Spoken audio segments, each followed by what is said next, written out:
You are now in tune with the community on 318 Latino.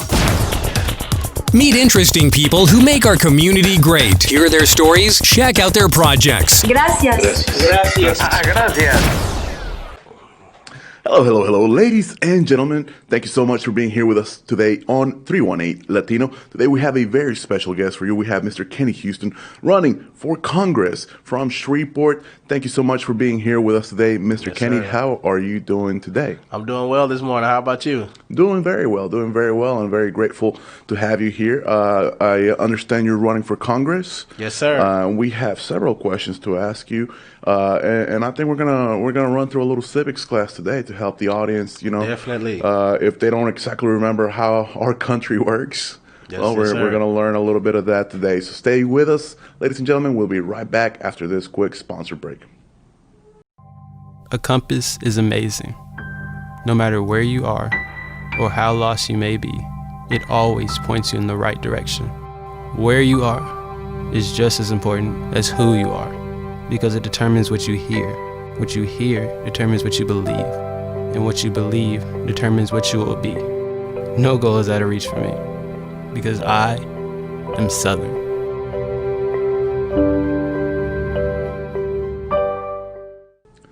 And we're back. Thank you so much for being here with us today again, Mr. Kenny. First of all, thank you. Let me ask you this. Tell us a little bit about yourself, where you come from, your roots, and not only that, but what's giving you this drive to run for Congress? Yes, sir. Yes, sir. Grew up right here in Shreveport, Louisiana, in the Queensboro neighborhood.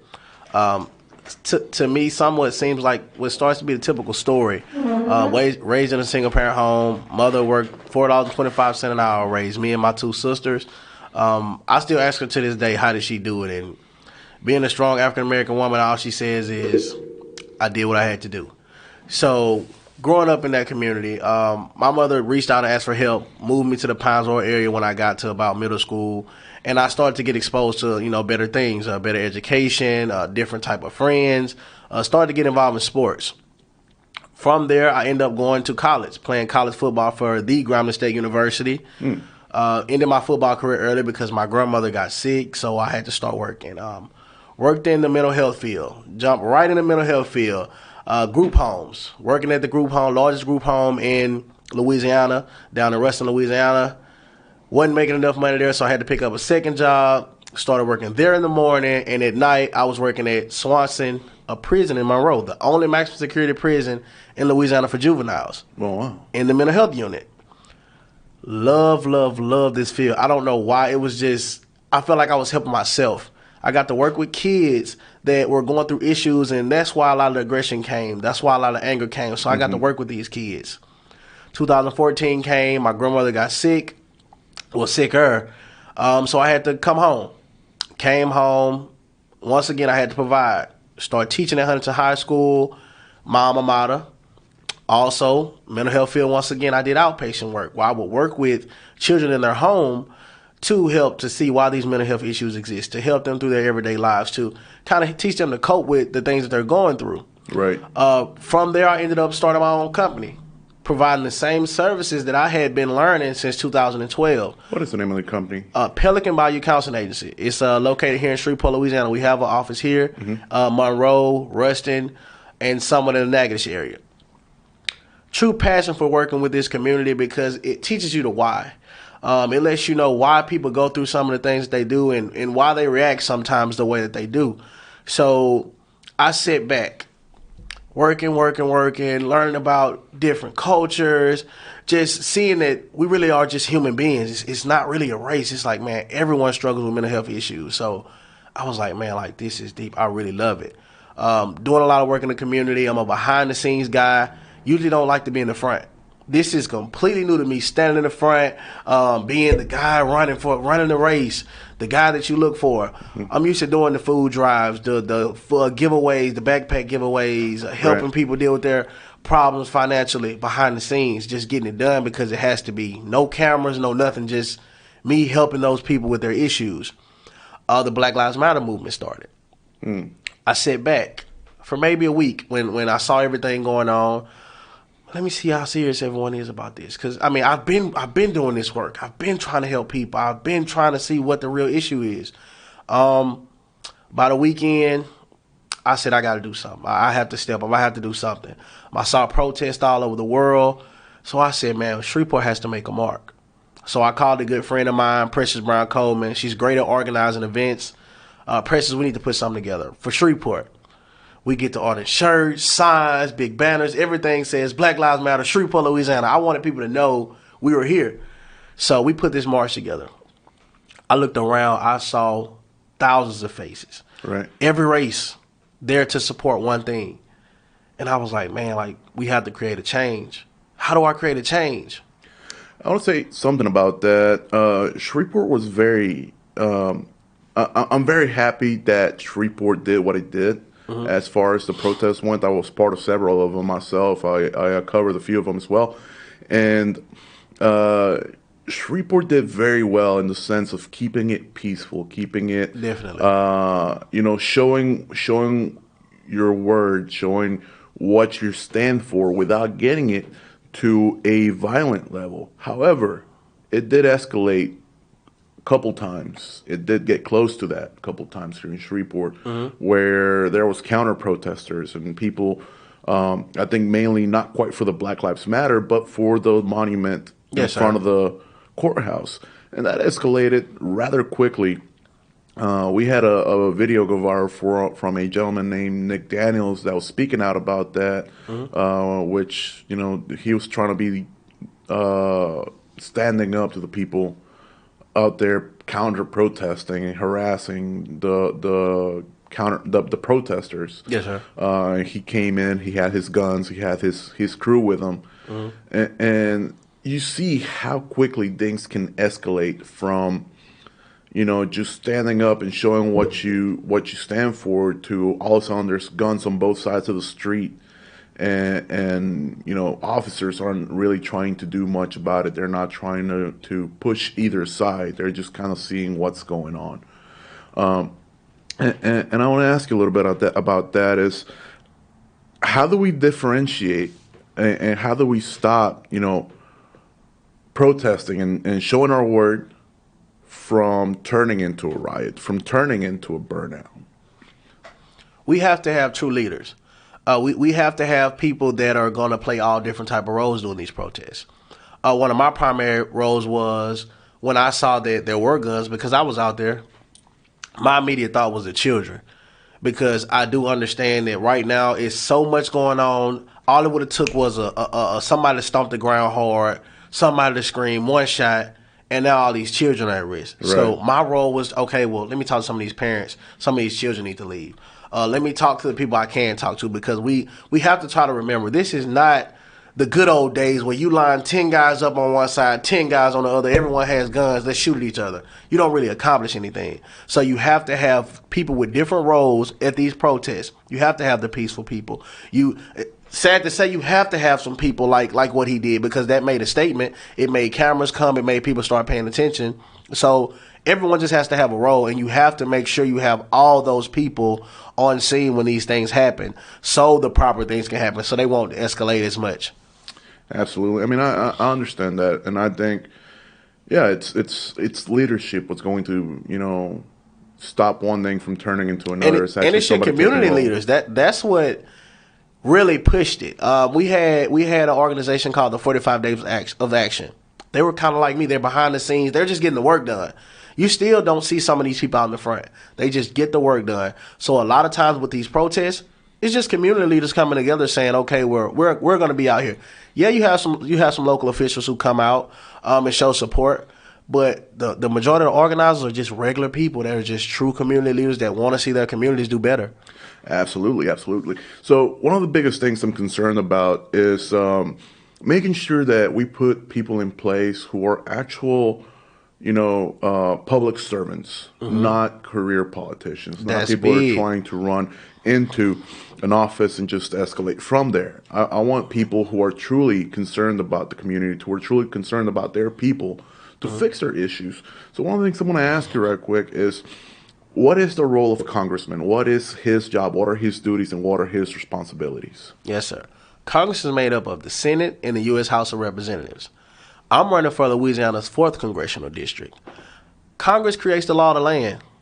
It's really as simple as that. A lot of times we have to go from protest to policy. Right. Tabitha Taylor said that, one of our councilwomen here in Shreveport, Louisiana. If you truly want to see change, you have to make it policy. If having a better education is going to get changed through policy, we have to go to Congress. We have to put things in place. We have to pass laws. We have to make this policy different. So the only true way to get things done is through Congress. You can do things on a local level. They may or may not get supported, but if Congress passes it, it's in stone. It's a new law.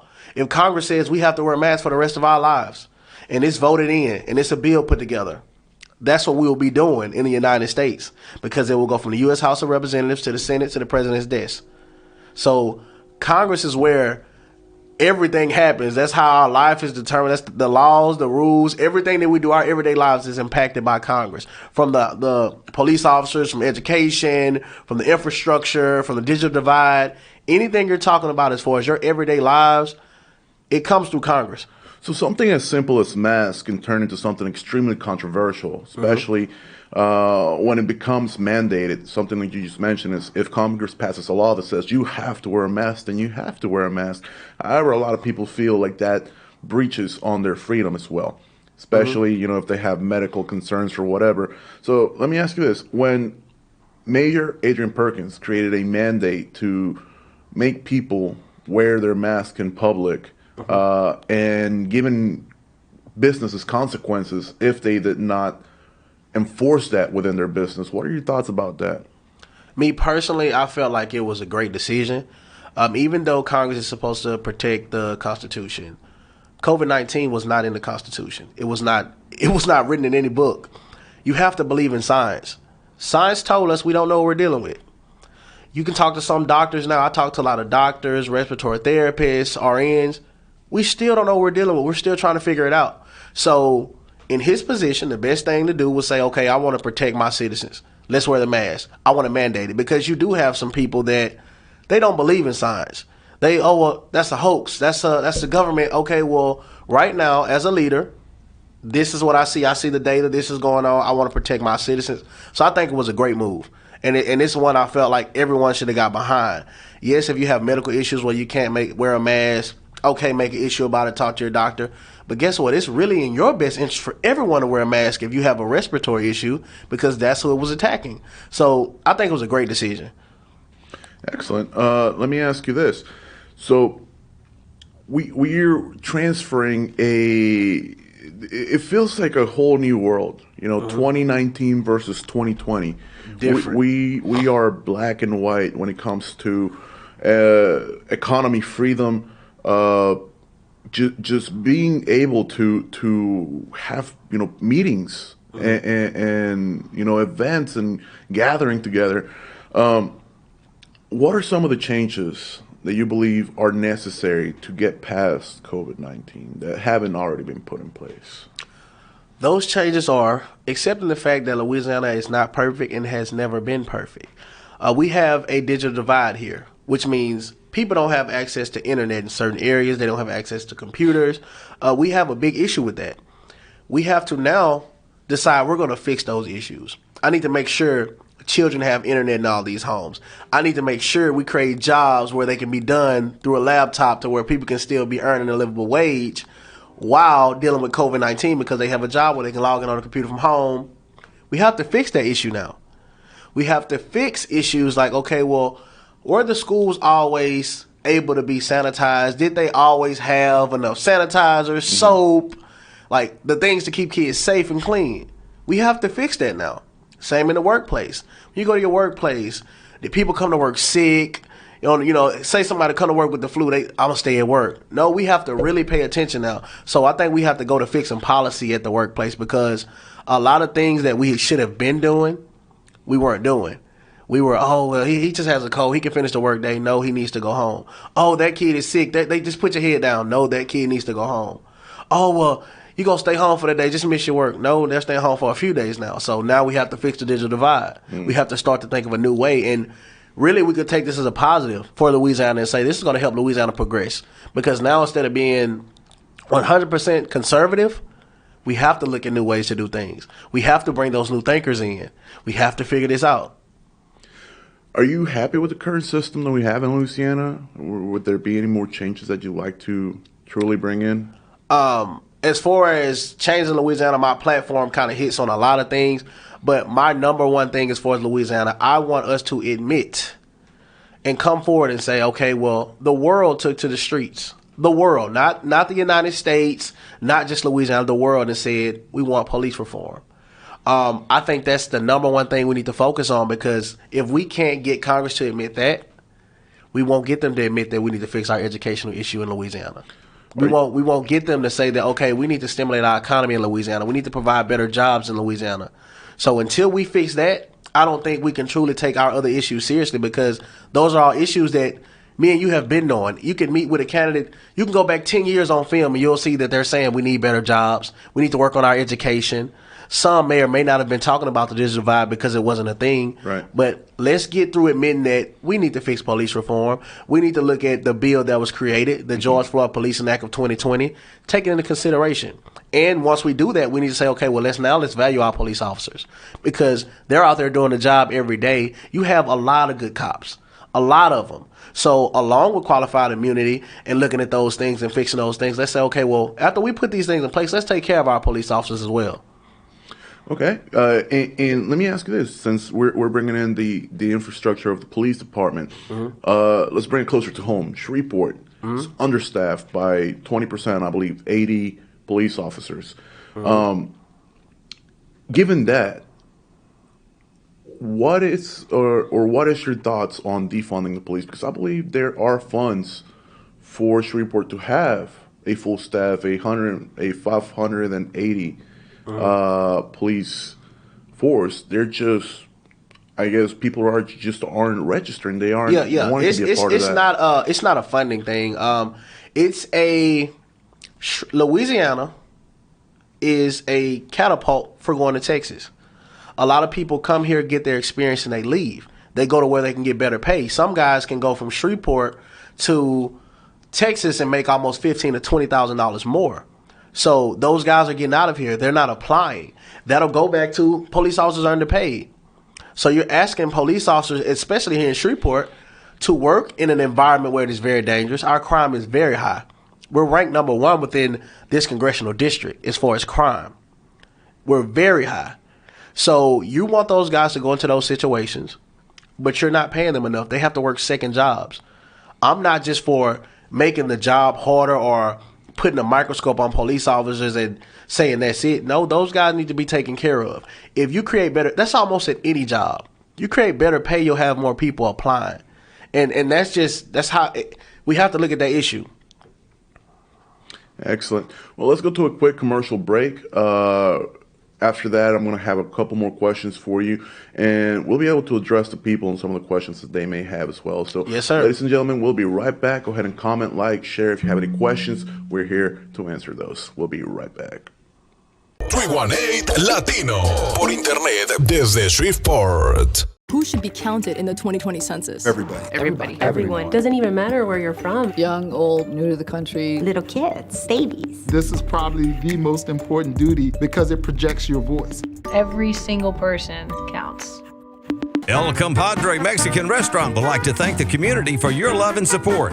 We are here ready to continue serving with the best we can cook for you. El Compadre Mexican Restaurant, 502 East Kings Highway in Shreveport. Desde Shreveport, 318 Latino. And we're back on 318 Latino. Thank you so much for being here with us today. Don't forget, comment, like, share. We're here with Mr. Kenny Houston running for Congress on Louisiana Congress. Thank you so much for being here with us today.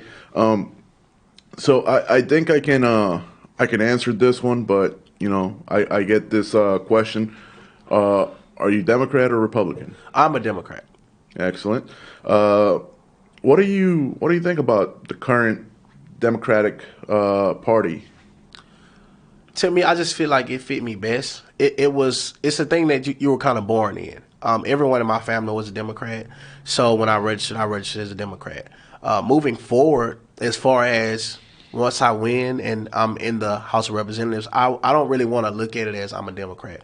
I want to look at it as I'm a community leader. I'm in here to create change for the communities of District 4. I want to work with Republicans. I want to work across state lines. I want to do what's best for this district. If it's talking to the representatives from Texas who happen to be Republicans because I like the way their educational system is, that's what I'm going to do.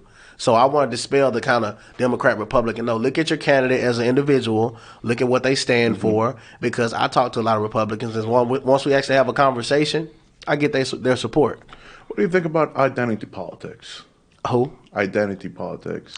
That's just another thing that I feel like we've been programmed to accept and think, okay, well that's how it's supposed to be. So break everything down. Look at the individual. Because once you look at the individual, you look at their upbringing, you look at what they believed in the past, what they did for a living, you get away from all of that. You go to, okay, well, Kenny Houston is a guy for the community. You won't even say what party he's with. You'll just say, no, Kenny Houston actually represents everyone. He talks about everything, every need of every community, no matter how small. Excellent. Now, let me ask you, something that's very big with our Latino community is, the current fight going for DACA. The Deferred Action Program for immigrants. What are your thoughts on it? What do you think about DACA? And do you think there would be a better option than DACA for immigrants to actually have a road towards citizenship rather than just having to renew this every few years? Definitely. And I'll say it because I didn't say it from the beginning. I'm not a career politician. I'm actually here to learn about you guys, and the needs of your community. Because like I told you when we weren't on air, the Latino community is very secretive. They believe in handling things in-house. That's just a way of things. And I understand that. When it comes to what you're asking me, I think we need to actually look at ways to make you feel like you belong and not make it feel like, well, I have to reapply in a certain amount of time to belong again. So it's like you're never really belonging. So it's definitely steps we can take it if we're willing to really sit down with the leaders of your community and say, okay, well, what do you guys feel about this? And not make these decisions without you in the room, because a lot of times that's the problem. And that's why I want to be in the room. A lot of times if you don't have true representation in the room, when we're discussing things, we'll make decisions that will actually hurt you more than benefiting you. What do you believe about the immigration issue that we're having currently, as far as can America take all these immigrants, and can America actually be the safe haven for immigrants coming in from all over, South America and Central America for refuge? Well, me being an African American man, I definitely think it's something we should look at and say, just me personally, it's almost disgusting to see that it is a divide there. It's a conversation when we're talking about human lives.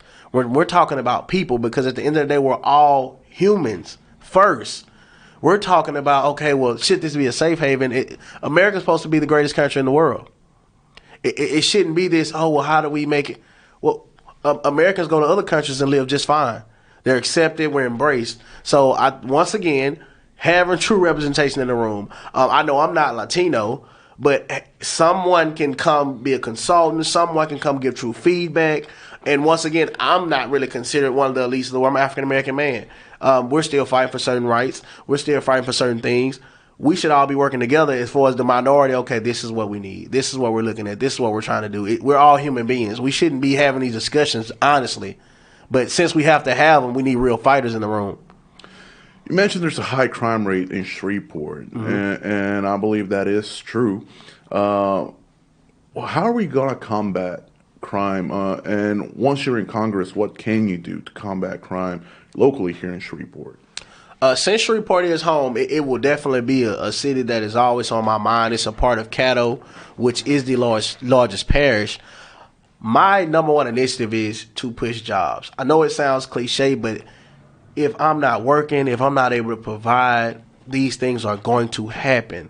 I just saw the police, the FBI here came and got involved. They're going to push new laws. They're going to push incentives. They're going to be stricter on crime. That's fine. But you cannot do that without saying I'm going to bring in jobs. I'm going to better the educational system here. Because all of those things go hand in hand. If not, you're only feeding more people to privatized prisons who get paid to house people. So you're not really taking care of the problem. You're only adding to. So mine is focused on creating jobs, fixing our educational system here. So great thing that you're mentioning education, because I was going to lean into my next question is Yes, sir. one of the biggest issues as far as getting jobs is the fact that our, people who are looking for jobs, they're not prepared. They're not so skilled. Mm-hmm. A lot of them are dropping out of high school. A lot of them are just underprepared for, some of the bigger jobs in life. A lot of us are happy with just working either, restaurants or I don't want to call them dead-end jobs, but just jobs that aren't going to lead you to a much brighter future. Correct. Unless you start escalating and, maybe getting to cook and then manager and then owning your own restaurant, stuff like that. But that's a really long track. It is. To, and it's run. It's a mental strain. I look at a lot of things from the mental health perspective. It's a mental strain to know you don't have opportunity. That's a key word as I go and I speak everywhere. You'll hear me say opportunity a lot because here in Shreveport, there's not a lot of opportunity. I talk about education because this is kind of a two-part answer with what you asked. A bill hit the table for universal pre-K. It will give you the option to send your kids to school from the ages 3 to 4. It's optional. You'll start to educate them sooner. The mind learns easier earlier. So you'll start to educate them sooner. It didn't pass. Things like that are what's wrong with Louisiana educational system. Yes, that was a bill for the United States, but we really needed that bill to get passed. And then you have something which I learned about along my journey from Lieutenant Kenny Colonel Cox. We have something called TOPS Tech. Everyone is familiar with TOPS. You go to school, you get a 20 on the ACT, TOPS pays you to go to college.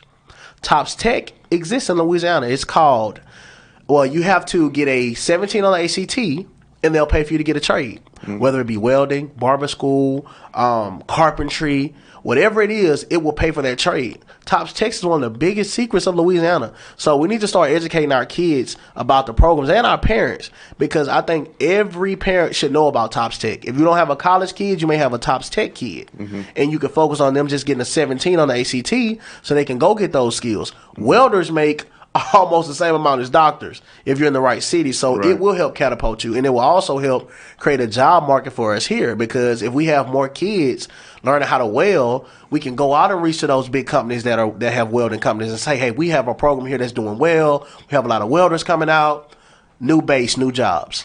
So that's very interesting, because I do also believe that there is a lot of opportunity here in Shreveport and just all over Louisiana. It's just hidden gems. It's hard to find. There's not a lot of people pointing you the right way. So I think that's one of the things we definitely need to work on as well. I recently learned, something that from a friend on SUSLA about the what's it called, dual enrollment, where high school kids can actually start taking college classes yes, sir. I did for that. free. That's that blew my mind when I found that. I was like, you're telling me I could have done this? Right. And went to college and be like, I'm a sophomore after the first semester. Right. No, that would have been great to know at the time. And I was actually one of those kids that I always looked for a better education. I wanted to take AP classes and all that, and I didn't fit in the school. My school zone was for Bird, and I wanted to take the AP classes at Captain Shreve. So I had to lie about my address to go. That's the reality of a lot of people's situation. You just want it better, so you had to tell a lie to get better for yourself. Right. Anyways, let me ask you. Let's go through some harder hitting questions, just because Congress is a place where you're going to be able to make changes, not just for Shreveport, but for the country in general. That vote's going to count for millions of people. Yes, sir. When you are part of it. One of the questions that we're getting is, are you pro-life or pro-choice? Reproductive justice. I believe that a woman has a right to choose, and only simply because I'm a mental health guy. Why is this woman having to make this choice? Is it because she cannot sustain it financially, because we don't offer a livable wage here? Is it because there's a mental issue there? So I look at the why. So as long as I'm looking at the why, I cannot be the person to say I want to take away women's rights, because right now they're still working to get other rights. So why we remove one that they have already? I cannot get behind it. So I'm for letting women keep the right to choose whether they want to have an abortion or not. Our next question is, what do you believe about socialist programs and helping, people financially from government money? Oh, okay. I saw that Shreveport is actually on that. The mayor just did something to get us a part of that new little deal. Right. The UID, I believe it's called. Yeah, it's something like, I haven't done research on it. Universal income, something. Yeah, but I haven't done I'm a little familiar with the program, but I firmly believe in this. If you don't give them the proper education and what to do with the funds, it's not going to help. Right. You can give me $1,000 extra a month. If I don't have the proper education, if I don't know how to invest it, if I don't know how to start a business, if I don't know how to, let me put this into my kids' education because I hear about this program they have going on. You're only giving people money. You're only stimulating economies that are going to go straight back into wealthy pockets. People who already understand. So you're going to say, Adidas sales are going to go up. Amazon sales are going to go up because we're putting this extra money in the community to go right back into the wealth. Trickle up. Yeah, it's going to go right back up. So until you say, when we release that, we're also going to act like this is a campaign. When someone's running for a position, president, Congress, whatever, you see their flyers everywhere. You see it on TV. When you bring this program, start to educate us. Start to put all over the TV, all over the news. This educational program's going on here, guys. This job training is going on here, guys. Hey, if you want to go back to school, we'll take half of your $1,000 so you can get these classes. So I think it needs to be a well-rounded program, just like I talked about with the police coming in Shreveport to make things stricter. Let's do well-rounded. Let's not just pick one thing. Let's just give them money. That's not going to do anything. I can appreciate that. One of the biggest things I saw as soon as the stimulus package came in from the $1,200 was the hashtag stimulated, followed by a post of vacations and new bicycles and new bikes and new cars and stuff like that. And I'm like, I mean, this was money for you to do something better, not immediately. Yeah, and I actually had a suggestion about that because Congress can make a lot of major decisions. Right. When you did get the $1,200, me personally, I felt like if you were going to give citizens something, you should have said, okay, we're giving them this money because it was supposed to be for mortgages, right? Keeping your lights on, your water. Right. Those large companies are going to get those funds anyway. So why wasn't a bill put together to say we're going to give the electricity company these funds, we're going to give the water companies these funds, so for the next 3 months you can't cut people's water off, you can't cut people's electricity off because we're going to send you the funds directly. And now we're going to send them funds for food. Right. Or we're going to send them cards to where they can go get food. So now we're taken care of as far as our everyday lives. And you're not just throwing us money again without educating us, because once you do that, it's a continuous cycle. People are going to spend those funds on things that they shouldn't. That's just the natural mind, especially if you don't have the mind state of, oh, well, I'm going to do right because I was taught right. Some of us weren't taught the right things to do. I can get behind that. I think that's... especially the educating part, it's something that people definitely would need. What are your thoughts on unemployment, especially right now during COVID? What can people do for that? People can have. I think now is the time to start to evaluate yourselves.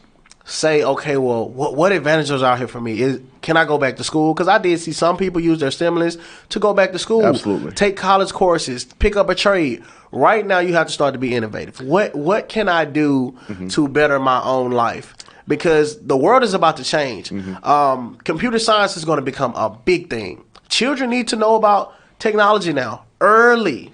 One of the biggest things that I started seeing was social media management, designers, computer graphics, videos, advertisers, marketers.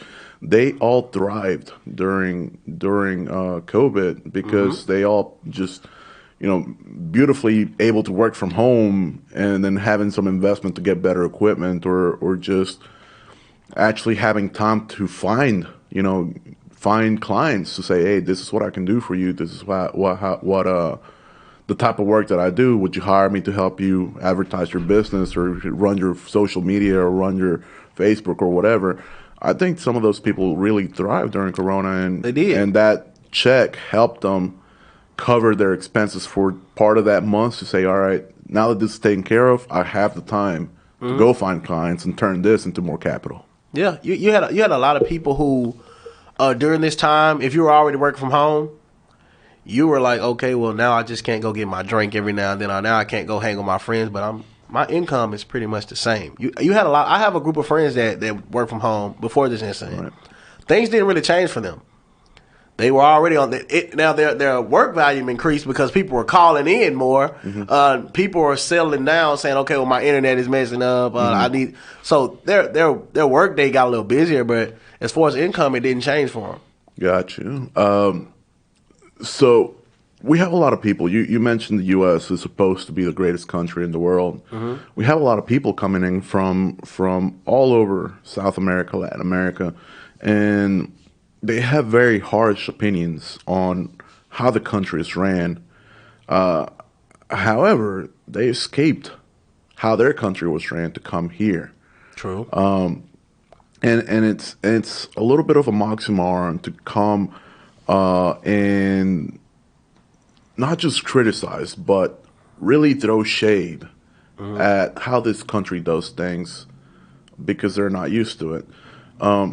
What are your opinions on socialism? That's one of the biggest things that are coming into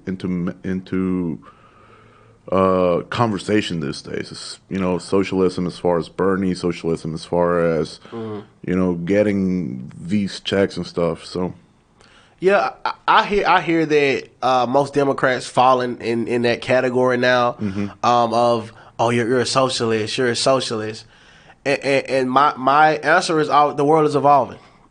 The world is evolving. If you come to this country and you feel like, oh, I don't like how it's going now, that's why we vote every 4 years for a new president.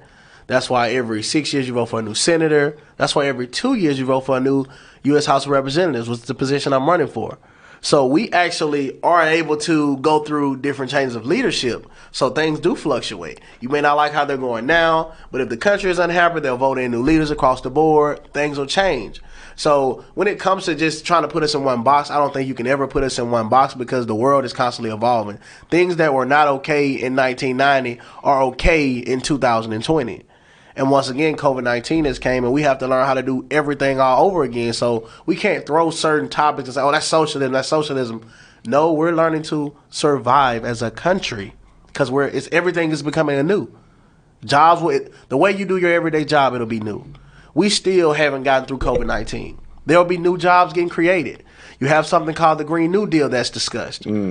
All these things will start to be, maybe we need to look into that plan now. Maybe we need to look into the Green New Deal now and the plan to stop using all our Earth's natural resources.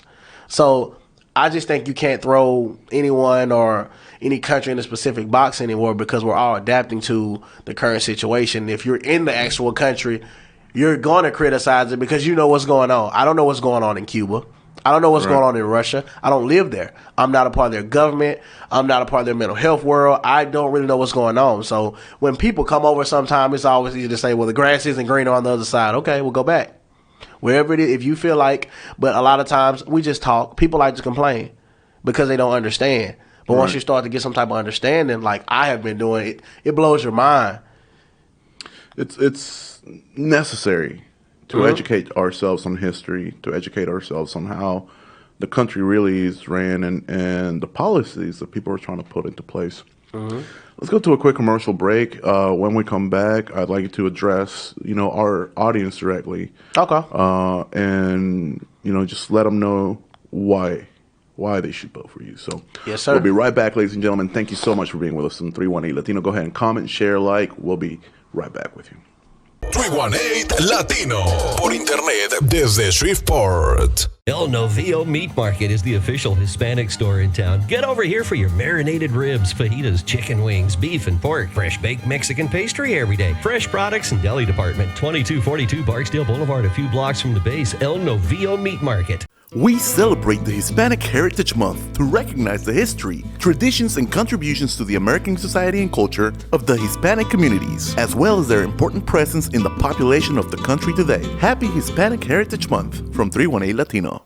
Desde Shreveport, 318 Latino. And we're back, ladies and gentlemen, on 318 Latino. Thank you so much for being here with us today. Again, we have Mr. Kenny Houston here with us.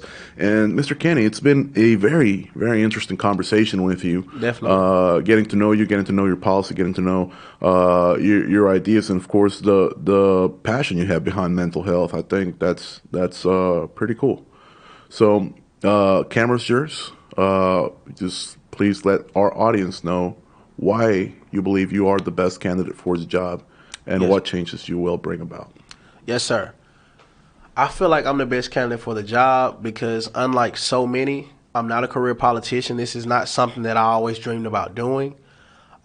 Just like in the mental health field, I saw a need.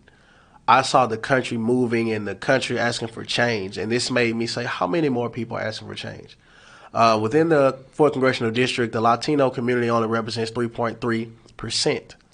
That's based on those who did the census form in 2010, which please get out and do your census form because it's very important to get counted. Please register to vote because that is very important as well. Your vote can count. Your vote can matter. I think we need to allow people like me who just say, I just want to go create change. I just want to do what's right for the communities. People tell me I sound local all the time. I say, don't you want a guy that sounds local when it comes to the decisions that are being made? Because yes, you represent the country. Yes, you make decisions that impact the country, but I need to be thinking about Louisiana's 4th Congressional District first. What do my people need?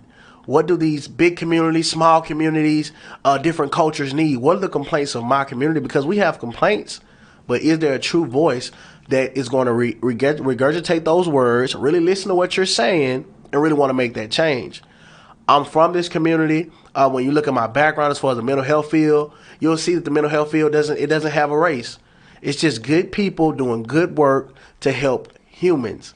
So I think we need more of that field in the room. That's why you need to vote for number 30 on the ballot, Kenny Houston, because I want to be true representation for the entire district and not just a larger percentage or the 34% African American or the 3.3% Hispanic. No, the entire district. And we need people that think that way. Thank you so much, Mr. Kenny Houston. Ladies and gentlemen, this has been an interview with Mr. Kenny Houston. Thank you so much for being here with us. Don't forget to like, comment, and share. And we'll see you again next time on 318 Latino. Thank you. Thank you.